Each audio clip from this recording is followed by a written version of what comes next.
Ketika teman-teman mampu melepaskan emosi tidak memberdayakan, siap-siap berada di mekanisme kehidupan semesta yang hidup dalam kemudahan. Hidup dalam kemudahan. Kemudahan itu apa? Dikondisikan mudah oleh semesta. Iya.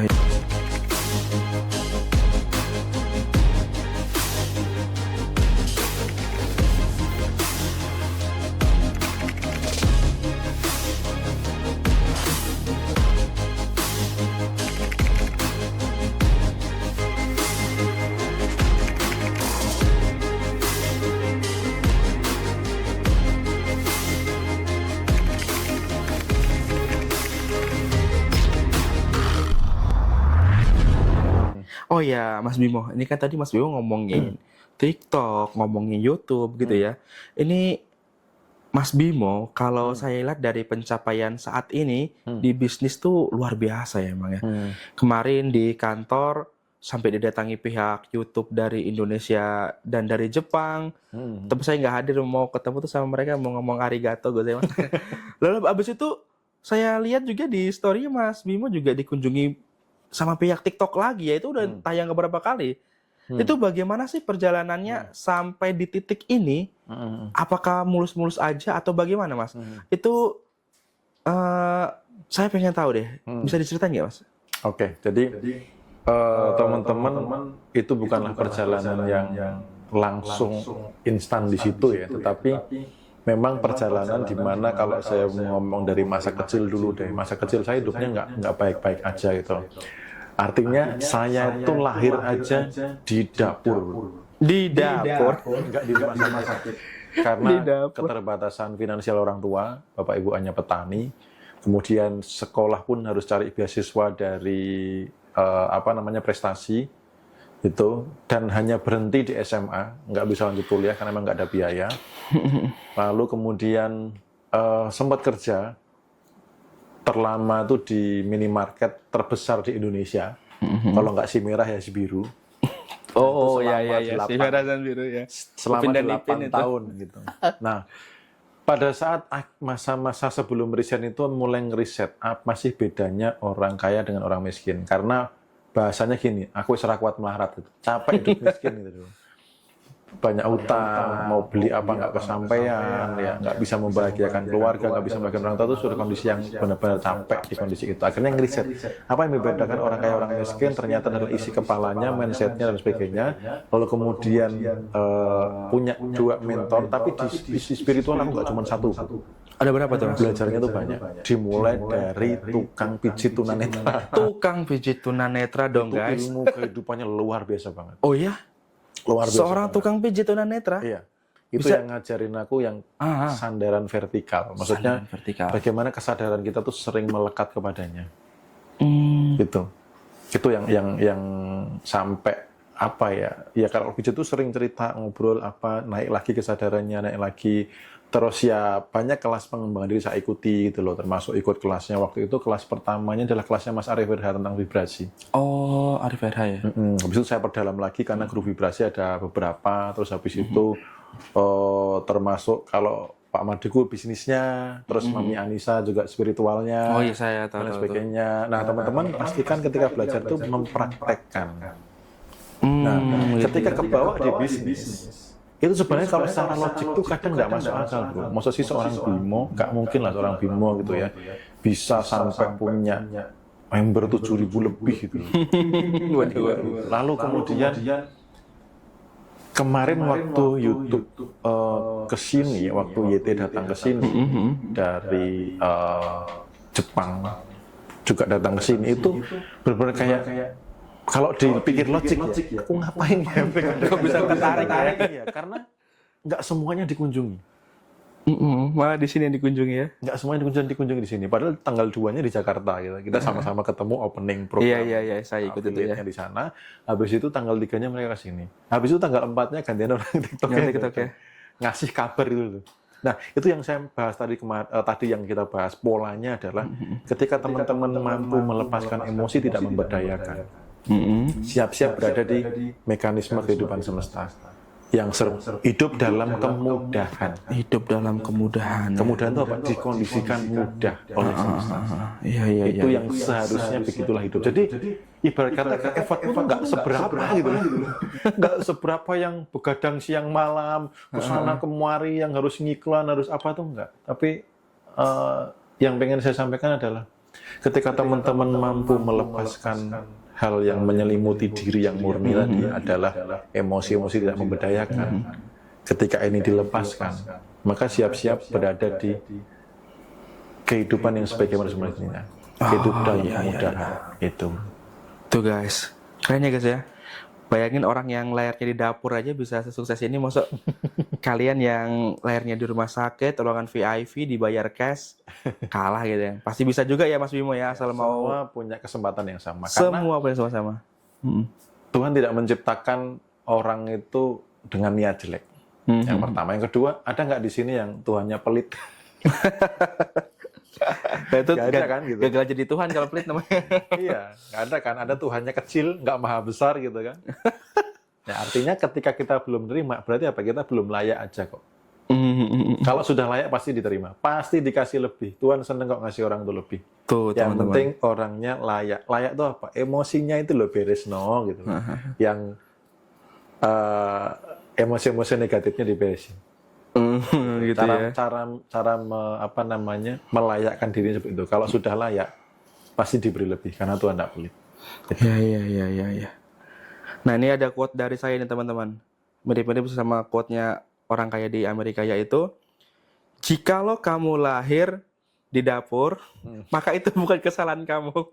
Tapi kalau kamu sampai mati di dapur juga dalam kondisi miskin, berarti ada yang salah dalam hidup kalian. Catat ya teman-teman ya. Oke, lanjut Mas Bimo. Ngomong-ngomong soal pengalaman kerja nih. Ini pengalaman kerja seperti apa sih yang Mas Bimo dapetin? Kok bisa sekarang, sampai sekarang Mas Bimo tuh sudah punya PT sendiri. Boleh ceritain nggak Mas Bimo? Ya, sebenarnya alurnya tadi sudah banyak saya bahas juga. Jadi ketika kita punya mentor, itu enaknya gini, mereka sudah punya template dulu untuk sukses. Ya kan, ibarat teman-teman mau desain, kalau sudah ada template kan enak. Misal mau desain di Canva, ada template-nya kan enak daripada ngerangkai sendiri kan. Oh, desain yang bagus tuh gini, tinggal ganti profilnya, tinggal ganti ini itu. Nah, itulah yang saya lakukan. Makanya teman-teman ketika punya mentor, praktisi yang memang dia menghasilkan dari sisi spiritual, dari sisi bisnisnya juga, ya sudah ikutin aja template mereka. Oh, Gitu loh. Ikuti aja template-nya. Template termasuk bukan hanya dari bisnisnya, seberapa mereka spiritualnya juga gitu. Perjalanan hidupnya seperti apa gitu. Nah, ketika itu ditiru, ya sudah, lakukan apa yang orang lain lakukan, maka kamu akan mendapatkan apa yang orang lain dapatkan. Kalau kamu nggak melakukan apa yang orang lain lakukan, ya jangan berharap mendapatkan apa yang mereka dapatkan. Kamu nggak ngelakuin apa yang mereka lakukan. Oh iya, siap. Gitu. Paham Mas Bimo. Kemudian tadi ini nih Mas Bimo sempat nyinggung soal pernah punya hutang gitu ya. Terus kemudian bagaimana cara Mas Bimo atau perjalanan Mas Bimo bisa bebas hutang itu? Ya, perjalanan bebas hutang saya itu dimulai dari ketika saya mendalami betul yang namanya vibrasi, bahwa apa yang kita pancarkan itu yang kita tarik. Nah, itulah akhirnya yang membuat saya begini, kalau saya masih mikirin utang, saya masih sering merasa kekurangan, berarti saya sebenarnya sedang menarik utang. Oh iya. Karena pikiran adalah magnet. Ketika dikasih atensi terus-menerus, bangun tidur mikirin utang, mau makan mikirin utang, mau tidur mikirin utang, ketemu temen ngomongin utang, ya kan?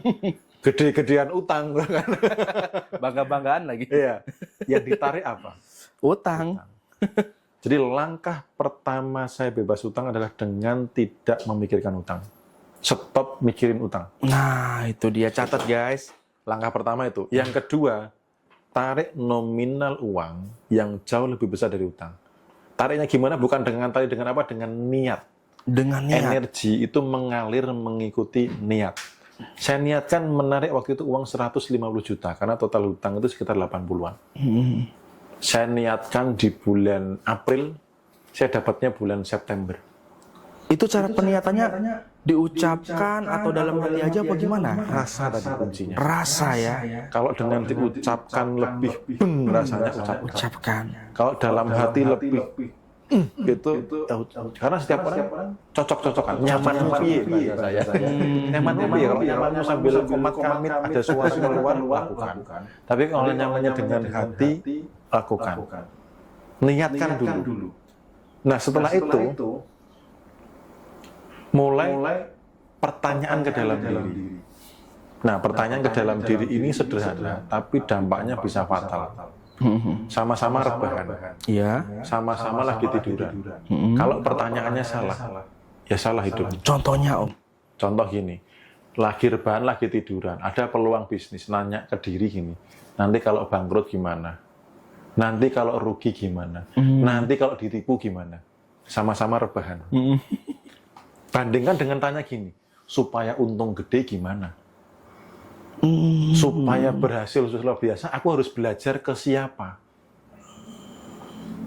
Supaya untung berlipat-lipat, aku belajar ilmu apa? Aku belajar dengan siapa? Aku harus ngapain?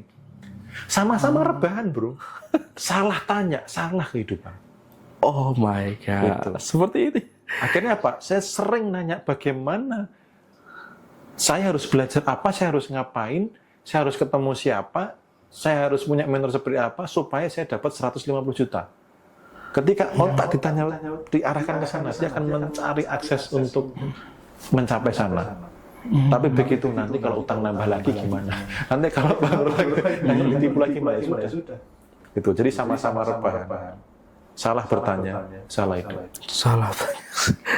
Salah bertanya, salah hidup, itu dia ya. Luar biasa sekali itu. Teman-teman, diingat ya, jangan salah bertanya ya. Tanya pun tetap harus tanya-tanya hal yang positif-positif gitu ya Mas ya. Oke, apa sih Mas rahasia yang bisa kami tiru yang Mas Bimo lakukan yang membuat pencapaian naik terus? Apa tuh Mas? Ya, rahasianya kalau dari sisi kesadaran tadi, konsistenkan berada di kesadaran kelimpahan. Kesadaran kaya itu dibangun terus-menerus. Carilah komunitas, tempat, atau kegiatan apapun yang bisa memaintain itu, atau orang yang bisa memaintain itu. Seringlah berada di situ. Itu dari sisi kesadaran. Kalau dari sisi action, karena kita nggak cukup hanya belajar kesadaran, harus action juga. Dari sisi action, satu adalah sumber informasi, yang kedua adalah circle. Baca buku wajib. Baca buku. Baca buku sehari 15 menit. Kalau mau konsisten, cek kehidupanmu 2 tahun ke depan. 15 menit aja. Hanya 15 menit ya? Nanti cek itu. Karena gini, ketika informasi yang masuk sama, atau tidak ada informasi yang masuk, berarti kan tahunya gitu-gitu aja. Iya, benar-benar. Kalau ada informasi masuk, oh ada cara baru menghasilkan uang. Oh ada teknik baru menghasilkan uang. Oh ada link dari TikTok yang mau dibuat untuk menghasilkan uang. Ada informasi masuk loh. Kebayang nggak kalau nggak ada informasi masuk? Nggak tahu kan, tahunya gitu-gitu. Nggak ada perkembangan ya kan? Nah, circle ini mensupport. Wih sekarang begini begitu. Kalau circle-nya oke, wih keren, ayo kerjakan bareng-bareng. Atau ayo balapan misal gitu. Ayo kita bisa, tapi kalau nggak tepat. Nanti kalau ditipu gimana? Nanti kalau ini gimana? Nanti kalau itu gimana? Ya, dari circle itu mempengaruhi gitu. Jadi kalau teman-teman disiplin dari sumber informasi dan circle, itu bisa diimbangi dengan tadi kesadaran itu 3 paket komplit lah ya. Untuk teman-teman yang bisa dilakukan hal yang sederhana, nanti amati pertumbuhannya gitu. Yang penting adalah meningkat lagi, meningkat lagi, meningkat lagi, meningkat lagi. Nanti pasti ada di titik di mana teman-teman kehidupan ideal yang diimpikan. Seperti itu ya. Wah, itu penting banget buat dicatat guys. Beruntung banget deh. Lompatan besar gitu enggak, bro. Hal kecil aja. Konsisten, Bertahap, naik, konsisten, naik gitu. Memang konsisten dan tawakal itu yang memang susah Om. Ya, tapi ya kalau mau sukses ya memang harus seperti itu ya Mas ya. Nah dibutuhkanlah circle untuk ngingetin. Iya. Gitu. Kalau sendirian ya nggak enak, nggak asik. Ya. Asiknya rame-rame. Asiknya rame-rame, nggak ada lo nggak rame. Oke, kita coba kembali ke pertanyaan teman-teman ya. Ini mau saya bacain satu pertanyaan, tapi buat teman-teman yang lain yang ada pertanyaan juga sembari Mas Bimo menjawab pertanyaan yang akan saya bacakan, silakan tulis di kolom komentar pertanyaan kalian, insya Allah nanti saya bacain. Ini ya Mas Bimo, ada dari Sepatu Merah Muda. Om tanya, kapan dan untuk apa pikiran logika perlu kita gunakan? Monggo, Mas Bimo. Pikiran logika digunakan untuk analisa database, itu perlu digunakan. Yang penting tidak dominan. Oh iya. Gitu. Karena kalau terlalu logik, jadi gini, polanya gini. Kalau orang frame berpikirnya terlalu logik, rezeki yang masuk hanya sebatas kemampuan logika dia memikirkan. Oh, aku kan ibu rumah tangga. Ya paling kalau affiliate dapatnya ya paling 1 juta sebulan sudah lumayan. Ya itu yang akan didapat segitu. Tapi kalau orang yang mampu nerima misteri itu apa? Kejadian yang di luar logika. Maka ketika habitnya mampu nerima misteri, rezekinya pun akan misteri. Gitu. Jadi di atas pikiran ada insting, di atas insting ada intuisi. Gitu. Dan intuisi ini tidak bermain di ranah logik. Logika itu boleh dipakai tepat pada waktunya, di tempat pada waktunya. Kalau misalkan harus berhitung ya pakai logika. Harus analisa data ya pakai logika. Itu. Tapi selepas itu jangan terlalu logik. Oke, siap. Begitu ya teman-teman ya. Nah, sekarang kita lanjut lagi ya, Mas Bimo ya. Ini ada dari Mbak Inot. Om tanya, bagaimana untuk konsep keberlimpahan bagi pegawai? Nah, bagi pegawai ini Mas Bimo, gimana kira-kira? Monggo silakan Mas Bimo. Ya. Jadi konsep kelimpahan itu nggak lihat latar belakang. Jadi nggak ada bagi pegawai gimana, bagi pedagang pasar gimana, bagi pengangguran gimana, bagi pebisnis gimana, itu nggak ada konsep spesifiknya. Karena kelimpahan bukan dari sisi fakta yang terlihat. Kelimpahan itu berasal dari rasa. Ketika tadi emosi-emosi dilepaskan, maka akan kembali pada kehidupan yang seharusnya yang sudah ditulis, dijanjikan olehnya. Masa Tuhan ingkar janji, masa Allah tidak menepati janji gitu loh. Nggak mungkin kan gitu. Benar. Jadi jangan melihat kondisi sekarang gimana. Bukan itu. Kesadarannya yang dicek. Apakah aku sudah melepaskan kebencian? Apakah sudah melepaskan amarah? Apakah aku sudah melepaskan kekecewaan, rasa putus asa, apatis? Apatis itu luar biasa di bawah. Males mau ngapa-ngapain apatis. Oh, gitu ya. Gitu. Jadi pikirannya banyak rencana tapi nggak dieksekusi. Iya betul. Dilepasin gitu kan. Kalau ini cuma di angan-angan nggak ada apa-apain. Gitu.